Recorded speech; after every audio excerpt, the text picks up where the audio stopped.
Up next, the father of twins, Ruhi and Yash.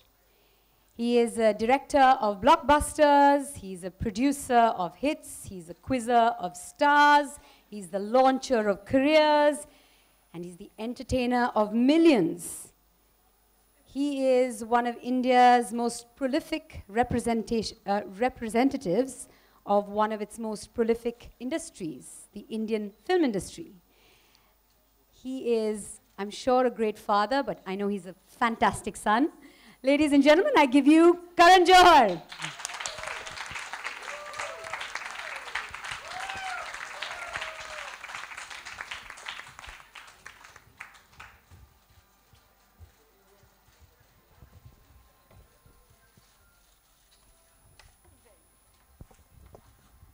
All right, first up, asking the new parents.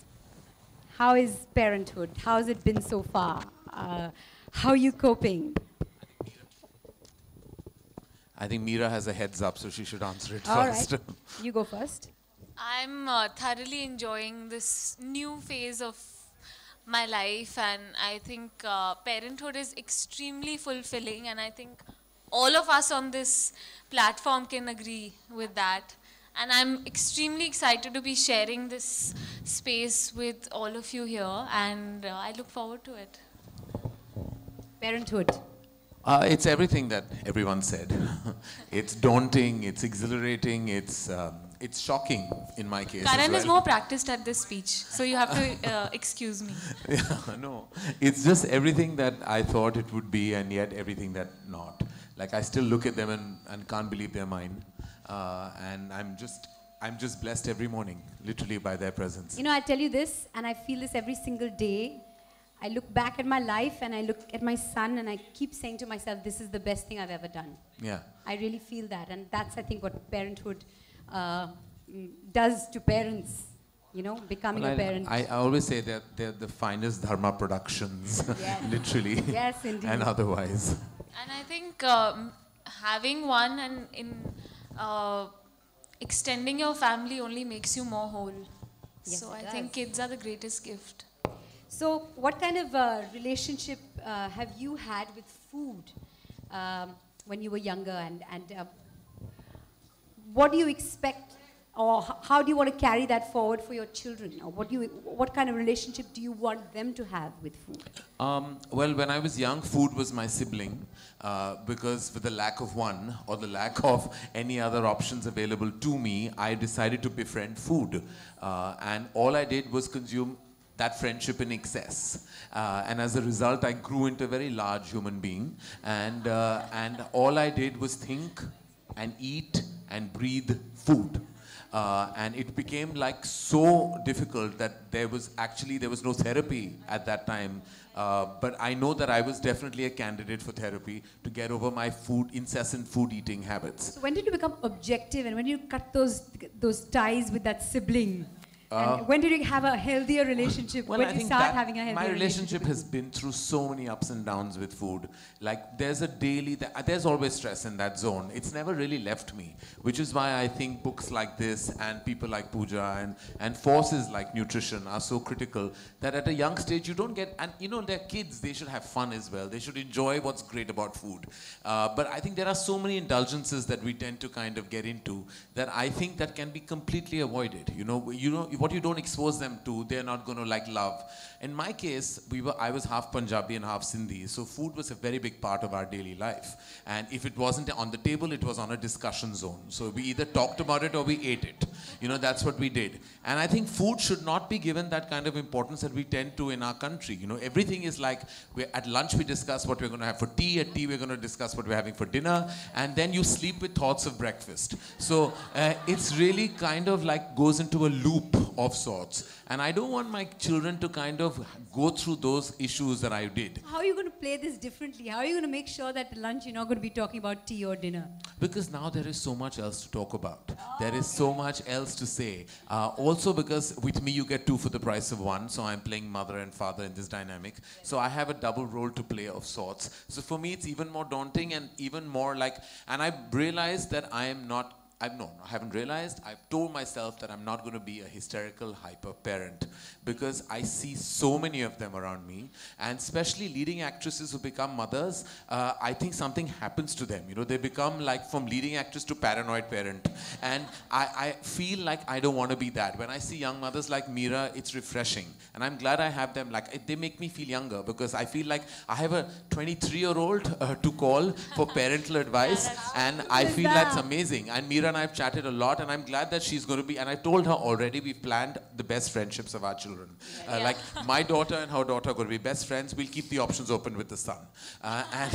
And because you never know, why should we give those ties to boys and girls? But I just feel I'm so happy that eventually in a play group and in a WhatsApp group, I'm going to be the oldest and yet youngest member. I'm really excited. It's not a bad I thing. can't wait to get onto those mothers group chats. I can't wait.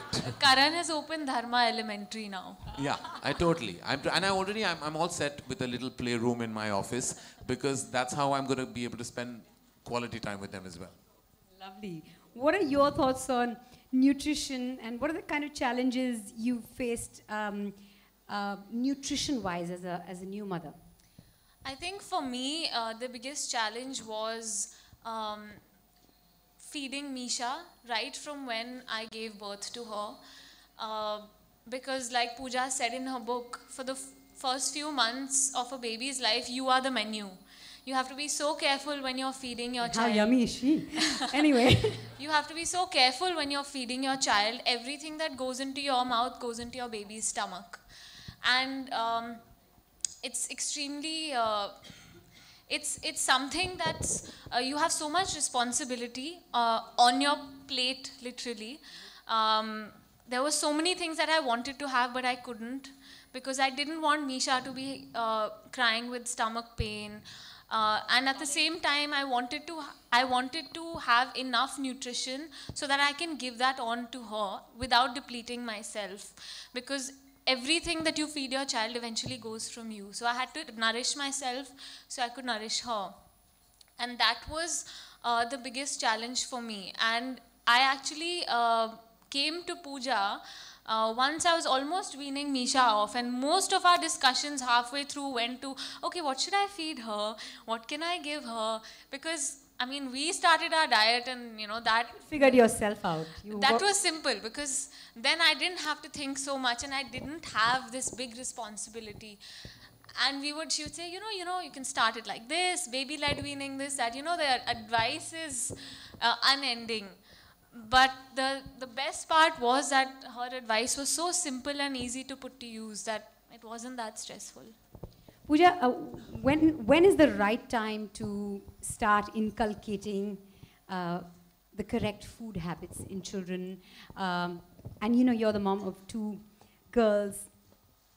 The right body image. Body image is something we talk about so much. When is the right time to sort of instill that in So the right time to teach them the good and the bad and where you need to sway is when they obviously can learn and understand a little bit. But children, even when they're little, are watching everything. Even when they are not being able to express, they watch.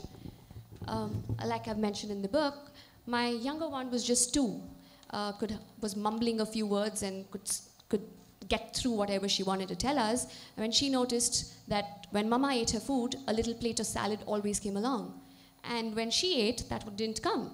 So she went marching to the kitchen to find out why she doesn't get it. So so as parents, we are role models. So if we can try and set the right example, they are learning even when they're little. But of course, when they were a little older, 5 and 6, I taught them about the 5 fingers of nutrition, what the milk does to them, what the roti does. I don't know the 5 fingers of nutrition. Can you tell me? So we have... I'm really worried. No, they're very sounding very scary. I know. These 5 fingers of nutrition.